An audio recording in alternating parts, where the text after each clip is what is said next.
Olá amigos do YouTube, aqui é Antônio Garcia e hoje com mais um vídeo para contar um testemunho interessantíssimo de um judeu que se converteu ao cristianismo, mais precisamente ao catolicismo, após ter uma experiência mística aí com Jesus e com Nossa Senhora.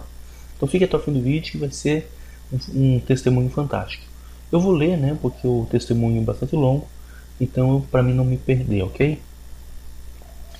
Antes de começar, eu gostaria de pedir que você se inscrevesse no nosso canal. Então já se inscreva, deixe seu like. Eu pretendo colocar bastante de vídeos aqui que tratam desse assunto aí de religiosidade, de fé, de esperança, enfim, das mensagens de Nossa Senhora e outros temas interessantíssimos aí que vão ajudar você no dia a dia. Beleza? Vamos então para o vídeo, para o testemunho do Roy, ok? Então ele, o Roy, já começa dizendo que se Deus não tivesse se revelado para ele, e se a Virgem Maria também não tivesse feito o mesmo e trazido para a Igreja Católica, provavelmente ele teria morrido e se condenado. Essas são palavras dele, do Roy. Para começar, ele nasceu judeu, em uma família tradicional judaica, e continuou assim até a universidade. Ele estudou no Instituto Tecnológico de Massachusetts, perdeu completamente a fé em Deus e se tornou totalmente ateu. Depois de estudar em Harvard, e depois se formou também em Harvard, ele se tornou professor de marketing na própria instituição em Harvard. E se tornou professor com apenas 29 anos de idade, bem novo, Ele já tinha atingido aquilo que ele esperava, profissionalmente falando. Depois disso, conta ele que se distraiu com as coisas mundanas, mas não tinha ainda encontrado um sentido para a vida, mas pensava, vai ser quando começar a carreira. Isso é frequente acontecer com jovens que começam a fazer uma faculdade e lá, por vários motivos, começam a perder a fé, a desencaminhar-se. Não estou dizendo aqui 100%, mas muitos jovens acontece isso. E com ele não foi diferente.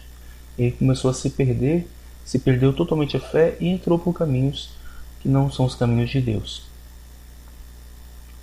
Então, foi nesse momento da vida, depois dele ter passado por esse período de frieza espiritual, de ateísmo, de não ter se encontrado na vida, embora estivesse ali com a sua profissionalmente realizado, mas interiormente ele não havia se realizado, Foi nesse momento de conflito interior, podemos dizer assim, que estando andando, contemplando a natureza perto do oceano, de um instante para o outro, quando caminhava perdido aos meus pensamentos, e só lembrando, que nesse momento ele já tinha perdido a sua fé em Deus, toda a sua esperança, como eu já disse, era ateu. Foi nesse momento que ele teve que ter uma experiência profunda com Deus. Segundo ele, ele disse que viu a vida dele como se tivesse morrido e estivesse olhando para a sua própria vida diante da presença de Deus. Segundo ele, mais uma vez, ele viu no instante muitas, se não a maior parte das verdades reveladas pela Igreja Católica. Ele viu que viveremos para sempre, aquilo que ele conseguiu entender, mesmo sendo ateu, e também que nossas ações têm um peso moral para toda a eternidade. Percebeu também que Deus cuidara dele desde sempre e com muito amor, mesmo nas situações mais sofridas. E observou ainda que os seus maiores arrependimentos, depois que morrer, seria toda a energia gasta em pensar que ele não era amado. E outro arrependimento seria por todo o tempo que ele teria gasto com coisas sem valor aos olhos de Deus. E mais, todas as vezes que aproveitamos o bem, o nosso tempo, seremos eternamente recompensados por Deus por toda a eternidade. E também o tempo gasto com coisas desnecessárias, nós arrependeremos eternamente. Isso ele compreendeu nesse encontro místico com Jesus e com Nossa Senhora. Ele diz ainda, que a parte mais transformadora dessa experiência foi entrar no mais profundo e íntimo de que Deus, que criou tudo, o eterno Criador, e sobretudo ele, o Criador da própria existência humana, e de tudo que existe, não conhecia somente pelo nome, mas tinha cuidado dele, controlado tudo sobre ele, sabendo o que ele sentia e tudo que se passava com ele, um Deus que se importava com as suas necessidades. Ele ficou abismado com isso, ao mesmo tempo com Deus grande, eterno, mas um Deus que se preocupa conosco. Desse modo, então, né, ele entendeu na hora que o propósito de sua vida era servir e amar ao seu Senhor, a este Senhor que ele acabara de conhecer, e mestre. Mas não sabia o nome dele. Ele não perguntou, né, o nome desse Deus nesse encontro místico que ele teve.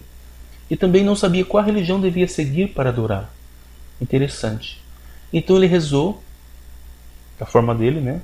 E ainda estava a caminho, embora estivesse entrado no céu, como ele descreveu, né? Como ele via essa experiência, ele via como se tivesse entrado no céu. E mesmo sem saber que era Jesus, porque ele era judeu, não tinha ouvido falar nada sobre Jesus, sobre a religião cristã, ele conseguia ver o mundo espiritual e vivia nessa íntima comunhão com Deus, embora o mundo físico estava ao seu redor. Então ele tinha essa sensação, né? Embora as coisas o cercavam, as coisas materiais, mas ele via como que ele via o mundo espiritual. Durante a caminhada, ele pediu oração para o Senhor dizer seu nome para ele, pois pensava, só assim poderia saber qual religião poderia segui-lo para adorá-lo. No seu coração, imaginava que não importava se ele tivesse se tornar um hindu, um budista ou qualquer outra religião, desde que o Senhor não fosse o Cristo, porque senão ele teria que tornar cristão, e sendo judeu, ele não queria ir para outro lado, como ele coloca, né? Porque ele considerava os cristãos como inimigo dos judeus, naquele momento. Então ele não queria, ele seria tudo menos cristão. Mas Jesus, né, como sabia disso, ele conhece o coração do homem, ele não contou o seu nome para ele naquele momento. Mesmo assim, ele vivia muito feliz porque sabia que Deus cuidava dele em tudo e tinha consciência que depois da morte, se fosse bom aqui na terra, teria uma eternidade de alegrias e felicidade que não é possível imaginar. Veja, essa experiência o levou a ter a certeza da eternidade e ele já sentia que a eternidade era muito melhor do que aqui na terra.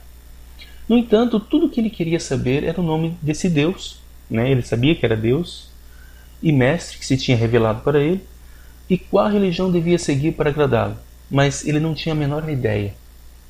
Depois disso, começou a pesquisar mais sobre Deus, onde encontrou falsas religiões, né? Ele vai dizer quais as religiões que ele ingressou, mas também teve progresso, pois antes de dormir ele começou a rezar a oração que ele mesmo fez. Ele fez uma pequena oração que era o seguinte: eu quero saber o nome de meu Deus, do meu Senhor, que se revelou para mim. Essa era a oração que ele fazia porque ele não sabia rezar. Depois disso ele começou a pesquisar mais sobre Deus. Depois de um ano, né, após ter orado, indo dormir, né, depois de passado um ano, ele tinha orado bastante nesse período, e um dia ele indo dormir foi acordado por umas mãos leves, nem suave, nos ombros. Então foi levado a um local com uma senhora muito bonita, como ele descreve, e mesmo sem conhecer essa senhora, ele compreendeu que era bem-aventurada a Virgem Maria. E quando estava na presença dela, tudo o que ele queria fazer era honrá-la de forma apropriada. Então ele sentiu essa presença de Maria na sua experiência, e ele tinha esse desejo de servir Nossa Senhora. A primeira coisa que ele disse para ele, melhor dizendo, a primeira coisa que ela disse para ele, que responderia qualquer pergunta que fizesse para ela. Ao perguntar qual oração que mais agradava, Nossa Senhora pronunciou uma oração em português, e ele não entendia nada de português, né? Então o que ele fez foi guardar a fonética das palavras de Nossa Senhora, e na manhã seguinte ele anotou no papel, né? E mais tarde foi conversar com uma católica portuguesa, amiga sua, e pediu para rezar algumas orações de Maria em português. Desse modo identificou a oração que Maria tinha rezado: ó Maria concebida sem pecado, rogai por nós que recorremos a vós. Então essa é a oração, segundo ele, que Maria mais gosta que nós rezamos. Então quando foi dormir, né, novamente, naquela noite, ele não sabia nada sobre a Virgem Maria, mas tudo o que ele sabia eram algumas canções de Natal que vinham em locais públicos. Então ele tinha aberto, né, ele nunca tinha aberto o Novo Testamento, ele não sabia nada sobre o Novo Testamento, sobre o que Maria tinha revelado. E outra coisa que ele salientou também é que apesar de Maria ser extremamente linda, indescritivelmente linda, mais bonita ainda era a sua voz. Mais bonita ainda era a sua voz.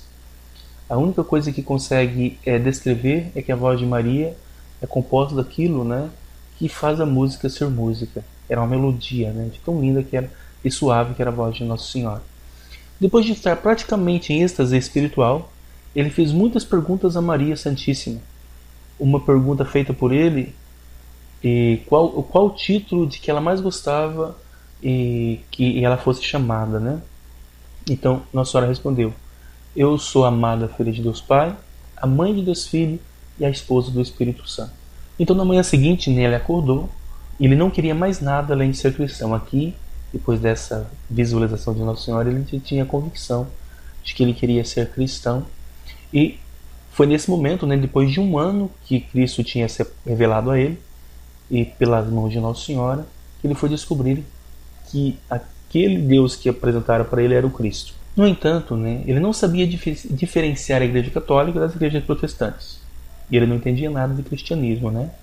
Então começou a ir a uma igreja protestante local, e após conversar com o pastor e conhecê-lo um pouco melhor, ele timidamente perguntou sobre a Virgem Maria, e quando o pastor respondeu para ele meio sem respeito necessário, né?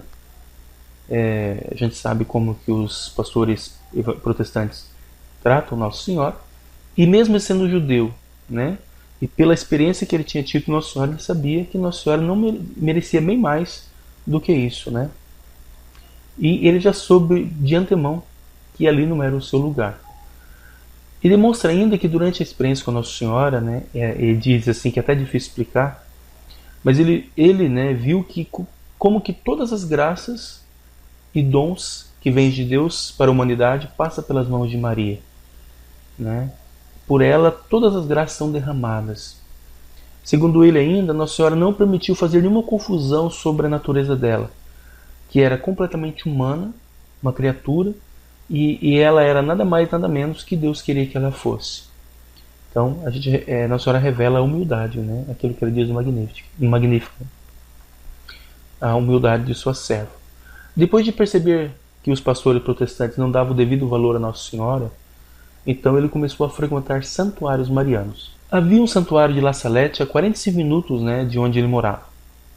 E esse santuário era mantido pela Igreja Católica.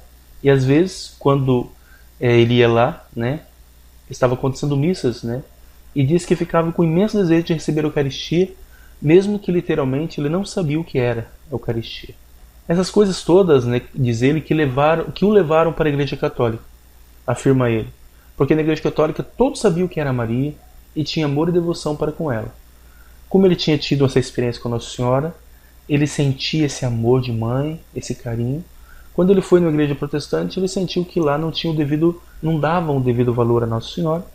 E quando ele foi nas igrejas católicas, ele viu que as pessoas davam mais valor a Nossa Senhora, e ele percebeu que lá que ele devia ficar. Entrando para a Igreja Católica, ele não deixa apenas de ser judeu, diz ele, mas salienta que se tornou mais judeu que nunca, porque agora ele era um judeu que seguiu o Messias judeu, e em vez de ficar estagnado do judaísmo pré-messiânico, né, como ele chama, na verdade ele compreendeu que a Igreja Católica é o judaísmo pós-messiânico e que o judaísmo é o catolicismo pré-messiânico. Eles são um só plano de salvação de Deus. Então ele compreendeu isso, né?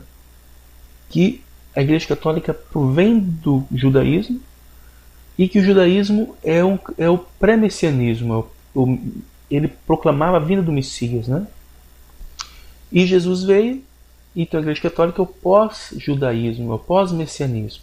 Ele admite que de início, né, ele não aceitou todos os dogmas católicos. Ele ficou apegado a muitas crenças anteriores a essas experiências. E diz envergonhado que foi somente após um ano de ter entrado para a Igreja Católica e batizado que foi perceber que tudo que a Igreja Católica ensina é verdadeiro. Em outras palavras, que tudo nos dogmas católicos era verdade. Ele afirma também que o último ensinamento que aceitou com dificuldade é a eternidade do inferno. Ele quase não aceitou o fato de ser possível ser condenado ao inferno por toda a eternidade, pois não parecia ser condizente, né, com o amor e a misericórdia de Deus.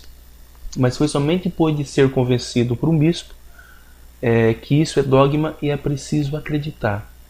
Então foi a partir disso também que as escamas caíram dos seus olhos e compreendeu que não cabia a ele, né, e nem a ninguém decidir o que Deus poderia ou não fazer. Se é ensinado pela Igreja Católica, isso é correto. Não porque faz ou não faz sentido para ele ou para qualquer um, mas porque foi revelado por Deus às autoridades da Igreja Católica. Se foi revelado pela Igreja Católica, então ele conclui que é verdadeiro. Somente depois de algum tempo que ele foi entender as razões dos dogmas e por que eles eram reais. Ele também diz que teve que deixar sua presunção para trás, seu terrível orgulho de achar que entendia tudo sobre Deus ou decidir tudo o que Deus podia ou não fazer. Sugere ainda que estava em uma posição onde julgava Deus e dizia o que era possível ou não para Deus realizar. E para finalizar, ele diz que é totalmente grato por ter passado por essas experiências e ter sido conduzido à plenitude da verdade, para uma relação pessoal com Deus e saber tudo o que desejava saber quando era criança, e de ter esperança na eternidade de amor na presença de Deus. Quando ele era criança, nele tinha esse desejo de compreender Deus na essência, e a partir dessa experiência que ele teve, ele compreendeu. Então, esse testemunho, né, ele foi contado diretamente por ele, o Roy, e o link eu vou deixar na descrição desse vídeo. E embora ele seja em inglês, né, você vai ter que ler a legenda, mas você vai poder ouvir ele na íntegra, né, e ver com mais emoção ainda, né, ver ele mesmo contando o seu testemunho. Então, basicamente é isso. Essa experiência que o levou à conversão à Igreja de Cristo. Então, eu fico por aqui, agradeço se você ficou até o fim, inscreva-se no nosso canal, deixe seu like, ative as notificações para que o YouTube possa avisar a você quando a gente postar novos vídeos, ok? Muito obrigado, até o próximo vídeo.